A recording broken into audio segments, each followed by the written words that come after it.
Welcome to Sweet Life Beat Life. We hope this video helps. In this video, I will show how to make pork fried rice at home. First, let's talk about preparation.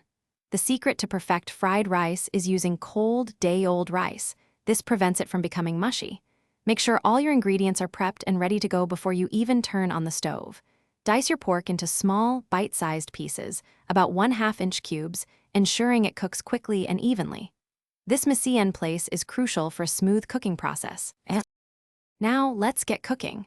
Heat a large wok or skillet over medium-high heat with a tablespoon of oil.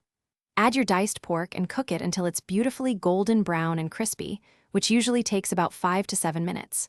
Remove the pork and set it aside. Next, add a little more oil and quickly sauté your minced garlic and ginger for about 30 seconds until they become wonderfully fragrant. This step builds a fantastic flavor base. Time to bring it all together. Push your aromatics to one side of the wok and crack in 2 large eggs, scrambling them until they are just set, about 1 minute.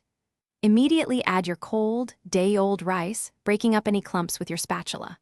Pour in your premixed sauce, which typically includes soy sauce, oyster sauce, and a touch of sugar.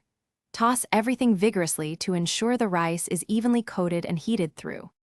Almost done? Return your crispy pork to the wok. Now, stir in about 1/2 cup of freshly chopped green onions and a generous drizzle of toasted sesame oil for that authentic aroma. Continue to toss and cook for another 1 to 2 minutes, ensuring all ingredients are thoroughly heated and well combined. Serve your delicious homemade pork fried rice immediately, garnished with extra green onions if you like. Enjoy your perfect meal. Thanks for watching. Consider subscribing if we helped you.